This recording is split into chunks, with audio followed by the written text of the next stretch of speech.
Good bad Ugly versus Idli Kadai. இதுதான் வந்து இப்போ பெரிய பஞ்சாயத்தா போயிட்டு இருக்கு. சோஷியல் மீடியாஸ் ஃபுல்லா பாதி பேர் என்ன சொல்றாங்கன்னா, இட்லி கடை வந்து குட் பேட் அக்லியோட மோத போகுது, அஜித் சாரா தனுஷ் சாரான்னு பார்த்துடலாம் அப்படின்ட்டு சில பேர் ட்ரெண்ட் பண்றாங்க. அதாவது அஜித் ஏட்டர்ஸ் தான் வந்து இந்த வேலையை பண்றாங்க. உண்மையான தனுஷ் ஃபேன்ஸ் பண்றாங்களா இல்ல உண்மையா தனுஷ் சார் பண்றாரான்னா கண்டிப்பா பண்ணல.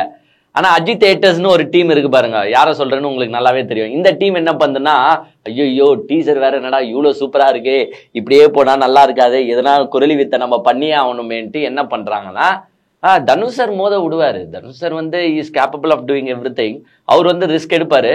அவர் வந்து அஜித் சார் படம் வந்தாலும் பரவாயில்லன்ட்டு கண்டிப்பா மோத விடுவாரு அப்படின்ட்டு சில ஹேட்டர்ஸ் வந்து இந்த விஷயத்த பண்ணிட்டு இருக்காங்க.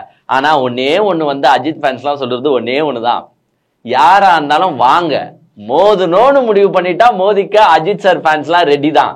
ஏன்னா வந்து குட் பேட் அக்லியோட டீசரை பார்க்கும் போதே உங்களுக்கே நல்லா தெரியும், வெறி ஆட்டமா இருக்காங்க அஜித் ஃபேன்ஸ்லாம். இது போதும் எங்களுக்கு வந்து சில ஃபேன்ஸ்லாம் வந்து இந்த ரிவ்யூஸ் கொடுக்கறத வந்து நான் பார்த்தேன், பல சேனல்ஸ்ல பார்த்தேன். அதுல என்ன சொல்றாங்கன்னா, நிறைய கலாய்க்கிறாங்க இட்லி கடை, அது வேற டிபார்ட்மெண்ட், அதை வச்சிருங்க. எங்களுக்கு இந்த டீசரை நீங்க போட்டாலே போதும்டா, படம்னு பார்த்துட்டு நாங்க போயிட்டே இருப்போம்டா, அப்படியாப்பட்டவங்களா நாங்க. இதுக்கு நடுவில் நீங்க இட்லி கடை வந்தாலும் சரி, அந்த கடை வந்தாலும் சரி, எல்லாமே பொசுக்கப்படும் அப்படின்றதுதான் ரிவ்யூஸ்ல வந்து நிறைய பேர் கொடுக்குறாங்க. ஸோ மோஸ்ட்லி வந்து இது எப்படி போக போகுதுன்னா, ஏன்னா ஏன் வந்து ஏப்ரல் 10th ரிலீஸ்னு கன்ஃபார்ம் பண்றாங்க அப்படின்றத பாத்தீங்கன்னா உங்களுக்கே நல்லா தெரியும். அதுக்கப்புறமா வந்து கொஞ்சம் சம்மர் டேஸ் வந்துடும், சம்மர் லீவ்ஸ் வந்துடும், நம்பர் 1. நம்பர் 2, ஏப்ரல் 14th வந்து உங்களுக்கு கவர்மெண்ட் ஹாலிடே வருது. ஸோ தான் அந்த ஏப்ரல் 10th லாக் பண்றாங்க. உங்களுக்கு வீக்கெண்ட்ஸ் போக அந்த 14th மண்டே ஃபால் ஆகுறனால சரி ஓகே வில் ப்ரிஃபர் திஸ் டேட்னா மோஸ்ட் ஆஃப் த டிரெக்டர்ஸ் இந்த டேட்டை லாக் பண்றாங்க. அதுலயும் உதாரணத்துக்கு இந்த படம் குட் பேட் அக்லி உங்களுக்கு முன்னாடியே வர வேண்டிய படம், பட் விடாமுயற்சி கொஞ்சம் தள்ளிட்டு வந்தனால தான் குட் பேட் அக்லியை தூக்கிட்டு போய் ஏப்ரல் 10th போஸ்ட்பான் பண்ணாங்க. அதுல வந்து அவங்க முடிவு ஆயிடுறாங்க. ஏன்னா விடாமுயற்சியே உங்களுக்கு வந்து பொங்கலுக்கு வரணும், ஆனா பொங்கலுக்கு வந்து தள்ளி போயிட்டு பிப்ரவரியில வந்துச்சு. அது மாதிரி நீங்க எங்க குட் பேட் அக்லியை வந்து ப்ரெடிக்ட் பண்ணிட போறீங்க? ஏப்ரல் 10th வருமானு தெரியாது, ஒருவேளை மே 1st போலாம், ஏன்னா தலை பிறந்த நாள் வரனால அன்னைக்கும் இவங்க ரிலீஸ் பண்ண வாய்ப்பு இருக்கு அப்படின்ற ஆப்ஷனை உங்களுக்கு எந்த விதத்திலும் தந்துடக்கூடாது.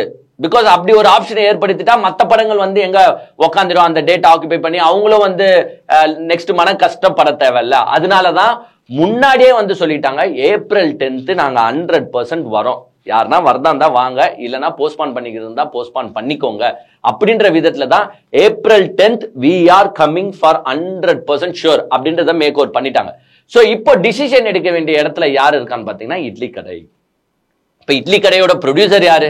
தனுஷ் சார். அவரே ப்ரொடியூஸ் பண்ணி அவரே நடிக்கிறாரு. கூட வந்து பாத்தீங்கன்னா இட்லி கடை காஸ்ட்டையும் வந்து நம்ம குறைச்சு மதிப்பிடல, அவங்க கிட்டயும் நல்ல ஸ்டோரி லைன் இருக்கும். ஏன்னா தனுஷ் சார் வந்து சும்மாவே போய் கால விடுற கேரக்டர் கிடையாது, இவ்வளவு வருஷம் எக்ஸ்பீரியன்ஸ் உடைய மனுஷன். அவருக்கும் தெரியும் எந்த மாதிரி கதை கலனை சூஸ் பண்ணணும். இதுல உங்களுக்கு அருண் விஜய் வேற இருக்காரு. அருண் விஜய் வந்து ஒரு பாக்ஸர் மாதிரி காட்டுறாங்க. ஸோ அருண் விஜயோட அண்ணன் தனுஷ் சாரா இருக்கலாம். தனுஷ் சார் வந்து எவ்வளவு கஷ்டப்பட்டு அருண் விஜய் இவ்வளவு பெரிய ஆளாக்குறாரு, அதுக்கு தனுஷ் சாருக்கு ஒரு பிளாஷ்பேக். இந்த மாதிரி அவங்க வந்து ஒரு நல்ல கண்டென்ட்டை தான் எடுத்திருப்பாங்கன்னு எனக்கும் தோணுது. ஒன்றும் கேவலமான கதையாகவும் இட்லி கடை இருக்காது. தனுஷ் சாருக்கு வந்து பேரா வந்து உங்களுக்கு நித்யமேனன் தந்திருக்காங்க. அதே மாதிரி அருண் விஜய்க்கு பேரா வந்து உங்களுக்கு ஷாலினி பாண்டே இருக்காங்க. அங்கேயும் மியூசிக் டைரக்டர் யாருன்னு பாத்தீங்கன்னா ஜிவி பிரகாஷ் குமார் தான். பட் என்னன்னா குட் பேட் அக்லின்றது அப்படியே கம்ப்ளீட்டா வேற ஜானர் ஸ்டோரி. அது வந்து ஒரு கேங்ஸ்டர், ஒரு கமர்ஷியல் என்டர்டைன்மெண்ட்ல போயிடும், மாஸ்ல போயிடும். இட்லி கடைன்றது வந்து உங்களுக்கு ஒரு கண்டென்ட், ஒரு கருத்துள்ள கதையா இருக்கும், எதனா வந்து சொல்ற மாதிரி தான் இருக்கும். அதுல ஜிவி பிரகாஷோட நேர்த்தி வேற மாதிரி காட்டுவாரு. இது ஃபுல்லா என்டர்டைன்மெண்ட், இது ஃபுல்லா ஒரு கதை, ஒரு கருத்து உள்ள கதையா மாதிரி எடுத்துட்டு போறாங்க. அதுக்கு வந்து தனுஷ் சாரே ப்ரொடியூஸ் பண்றாரு. இப்ப தனுஷ் சார் தான் யோசிப்பாரு. ஆக்சுவலா உங்களுக்கு வந்து ஃபேன்ஸ் வந்து மோதத்துக்கு ரெடியா இருப்பாங்க, பட் தனுஷ் சார் யோசிப்பாரு. ஏன்னா அவங்களும் வந்து ப்ரொடியூஸ் பண்றாங்க, பல கோடி காசை போட்டு ப்ரொடியூஸ் பண்ணிருப்பாங்க. அவங்க வந்து அஜித் சார் படத்தோட மோத விடலாமா வேணாமான்றதா அவர் யோசிப்பாரு. ஏன்னா உங்களுக்கே நல்லா தெரியும், எப்பவுமே அது வந்து யார் வந்து இல்லைன்னு சொன்னாலும் சரி, கிங் ஆஃப் பாக்ஸ் ஆபீஸ்னா அது கண்டிப்பா அஜித் சார் தான். ஏன்னா அஜித் சாரோட ஃபேன்ஸ் எல்லாம் பாத்தீங்கன்னா வெறியர்கள். அவங்க வந்து எங்க இருப்பாங்கன்னே தெரியாது, அப்படியே வந்து இந்த தேனி கூட்டம் பாரு எங்கன்னா இருக்கும். ஆனா வந்து ஃபயர் விட்டுட்டே நாங்க இருக்கிறோம்லாம் சொல்லிட்டு இருக்கிற கிரௌடு அஜித் சார் ஃபேன்ஸ் கிடையாது. திடீர்னு பொங்கி வருவாங்க, திடீர்னு ஃபுல் ஆகும். அது எங்க தான் வராங்க ஏதாவாங்கன்னு தெரியாது, ஒரு 2-3 நாள் கம்ப்ளீட்டா ஃபுல் ஆகிடும். ஏன்னா அஜித் சார் ஃபேன்ஸ்லாம் அப்படி மறைமுக வாழ்க்கையை வாழ்ற மாதிரி தான் அவங்களாம் கெத்து காட்டிட்டு போயினே இருப்பாங்க. இதை வந்து தனுஷ் சார் யோசிப்பாரு, எப்படி இருந்தாலும் விடாமுயற்சியே 950 ஸ்கிரீன் ஆக்குபை பண்ணிச்சே. தமிழ்நாட்டில் இருக்கிறதே 1100 ஸ்கிரீன் தான். விடாமுயற்சியே 950. அது வந்து நார்மல் கதைன்னு சொல்லியே 950 ஸ்கிரீன் எடுத்தாங்களே. இது குட் பேட் அக்லி நம்மளுக்கே நல்லா தெரியுது. கண்டிப்பா சம்பவம் செய்ய போறாங்க. அஜித் ஃபேன்ஸ் தூக்கி வச்சு கொண்டாட போறாங்க. இதுல என்னன்னா ஃபேன்ஸை தவிர்த்து தியேட்டர் ஓனர்ஸும் வந்து ரெடியா இருக்காங்க. எப்படா இந்த குட் பேட் அக்லி வரும்? ஏன்னா தியேட்டர் ஓனர்ஸும் சம்பாதிக்க ஆசைப்படுவாங்கல்ல. இது வந்தா கண்டிப்பா மாசிவ் கலெக்ஷனா இருக்கும். ஏன்னா இந்த கதையே பாத்தீங்கன்னா வேற லெவல்ல இருக்கு. டீசர்லயே நம்மளுக்கு தெரியுது. So theatre owners waiting. இப்போ நீங்க வந்து வாங்குங்கன்னு வற்புறுத்துறீங்களோ இல்லையோ, தியேட்டர் ஓனர்ஸ் இல்லைங்க நான் குட் பேட் அக்லி தான் வாங்குவேன், நானும் லாபம் பார்க்கணும், நானும் என் தியேட்டர் ஜகன்னு இருக்கிறத பார்க்கணும் அப்படின்ற இதுல தியேட்டர் ஓனர்ஸே வெயிட்டிங் குட் பேட் அக்லி எடுக்கிறதுக்கு. சோ இந்த மாதிரி சிச்சுவேஷன்ல விடாமுயற்சியே 950 ஆக்குபை பண்ணுச்சு. அப்போ குட் பேட் அக்லி ஆக்சுவலா 950 இல்லைனாலும் 1000 கிட்ட போயிடும். அப்போ மிச்சம் இருக்கிறது 100 ஸ்கிரீன் தான். 100 ஸ்கிரீன்ல தனுஷ் சார் ரிலீஸ் பண்ணுவாரானா? கண்டிப்பா மாட்டார். கண்டிப்பா மாட்டார். ஏன்னா அவ்வளவு பெரிய ப்ரொடக்ஷனை போட்டு அவர் வந்து 100 ஸ்கிரீன்ல எல்லாம் ரிலீஸ் பண்ண மாட்டாரு. இன்னொன்னு என்னன்னா காம்படிஷனையும் எதிர்பார்க்க மாட்டார். பிகாஸ் அவரும் ப்ரொடியூசரு. அவரு வேற யாருன்னா ப்ரொடியூஸ் பண்ணியிருந்தா கூட பரவாயில்ல, அவரும் ப்ரொடியூசரு. எப்படி இருந்தா ஆடியன்ஸ் ஸ்பிளிட் ஆனா நம்மளுக்கு வந்து வருமானம் கம்மி ஆகுன்றது அவருக்கு தெரியும். இன்னொன்னு இல்லைன்னா என்ன ஆப்ஷன் மேஜரா பண்ணுவாங்கன்னா அவங்க ரொம்ப டிலே பண்ணவும் யோசிப்பாங்க. பிகாஸ் எல்லாருமே ஒரு காசை போட்டு எடுத்திருப்பாங்க. அதுக்கு இன்ட்ரெஸ்ட் கட்டணும், அப்படி பண்ணணும் இப்படி பண்ணணும் போது ரொம்ப டிலே ஆனா அது அவங்களுக்கும் கஷ்டமாயிடும். பிளஸ் ஒரு ஹாலிடே சீசனா இருக்கணும். ஸோ அதனால இப்போதைக்கு வந்திருக்கிற தகவல் என்னன்னு பாத்தீங்கன்னா தனுஷ் சார் வந்து ஏப்ரல் 10th வர முடியலனாலும், ஏன்னா நேரடியா கிளாஷ் பண்ணலனாலும் ஒரு 3 நாள் கழிச்சு நம்ம கிளாஷ் பண்ணிக்கலாம். 10th 11th 12th வந்து அஜித் சாருக்கான பீரியடா விட்டுருவோம். 13th நம்ம படத்தை ரிலீஸ் பண்ணலாம். ஸோ தட் 14th வந்து உங்களுக்கு கவர்மெண்ட் லீவு, அப்போ ஆடியன்ஸ் அட்ராக்ட் பண்ணிக்கலாம் அப்படின்ற மாதிரி ஒரு பேச்சுவார்த்தை தனுஷ் சார் கிட்ட போயிட்டு இருக்கிறதா நம்மளுக்கு தகவல் வந்திருக்கு. இத்தனைக்கும் வந்து பாத்தீங்கன்னா உங்களுக்கு இட்லி கடையை வந்து டிஸ்ட்ரிபியூட் பண்ண போறது வந்து ரெட் ஜெயண்ட். ஸோ அவங்க நிறைய தியேட்டர்ஸை ஆக்குபை பண்ற கெப்பாசிட்டியில இருக்கிறவங்க. உங்களுக்கு வந்து நம்ம குட் பேட் அக்லி வந்து ரோமியோ பிக்சர்ஸ் அவங்க தான் வந்து டிஸ்ட்ரிபியூட் பண்ண போறாங்க. இங்க வந்து நம்ம ரெட் ஜெயண்ட் இருக்கிறனால அவங்களால தியேட்டர்ஸ் அட்ராக்ட் பண்ண முடியும். சோ இருந்தாலும் என்ன பண்றாங்கன்னா 10, 11, 12 அப்போ வந்து அஜித் சாரோட ஃபேன்ஸ் கொண்டாடி முடிப்பாங்க. அந்த 3 days வந்து ஃபேன்ஸ்க்கான டைம் ஆயிடுச்சு. ஏன்னா அஜித் சார் ஃபேன்ஸை பத்தி உங்களுக்கு தெரியும், வச்சு செஞ்சுட்டு இருப்பாங்க தியேட்டர்ஸ் எல்லாம். ஸோ 10, 11, 12 தியேட்டர்ஸ்க்கு போயிட்டு ஆடியன்ஸ் ஃபேன்ஸ்க்கு போயிட்டாலும் 13th and 14th தான் வந்து நார்மல் ஆடியன்ஸ் வந்து உள்ள வருவாங்க குட் பேட் அக்லிக்கு. அப்ப அந்த 13th and 14th Dhanush sir என்ன பண்ணலாம்னு யோசிக்கிறாருன்னா 13th and 14th நம்ம ஃபேன்ஸ் பார்த்துட்டோம், அப்புறமா 15, 16 நார்மல் ஆடியன்ஸ்க்கு போயிட்டோம், இல்ல 14ல இருந்து நார்மல் ஆடியன்ஸ்க்கு போயிட்டோம். சோ இந்த வந்து ஒரு பாயிண்ட் ஆஃப் வியூல வந்து தனுஷ் சார் வெயிட் பண்றாராம். தனுஷ் சார் ஆக்சுவலா ரொம்ப லேட்டா வரணும் இந்த மூவின்னு ஆசைப்படல.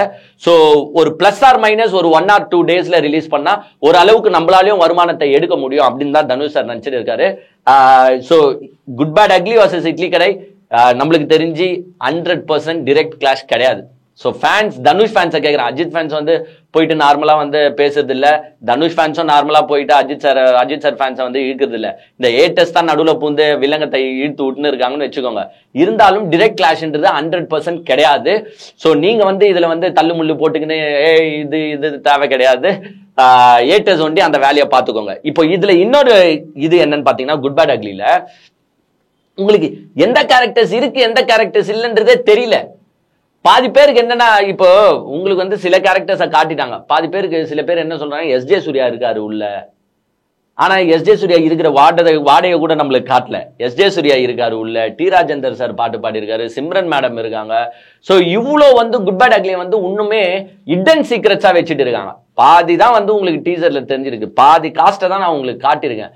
இன்னும் காட்டாத விஷயங்கள் வந்து இது எப்படின்னா தோண்ட புதையல் இருக்குன்ற மாதிரி இந்த குட் பேட் அக்லி படம் வர வரைக்குமே யார் இருக்கா யார் இல்ல உங்களுக்கே நல்லா தெரியும். குட் பேட் அக்லில இருந்து ஒரு சீன் வந்து லீக் ஆச்சு. அது அஜித் சார் வந்து வெளியில இறங்கி வர மாதிரி ஒரு கேமரா இமேஜ் தான், கேமரா வீடியோ தான் ரிலீஸ் ஆச்சு. அதுக்கே வந்து அந்த டீம் வந்து ரொம்ப அப்செட் ஆனாங்களாம்.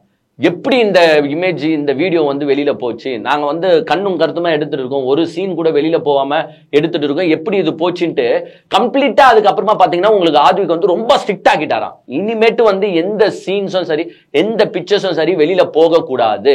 ஏன்னா எல்லாமே வந்து நான் வந்து ஒரு தியேட்டர் எக்ஸ்பீரியன்ஸ்க்காக வச்சுட்டு இருக்கேன், ஆடியன்ஸ் வந்து ஃபர்ஸ்ட் டைமா பார்க்கணும் அஜித் சார் அப்படி.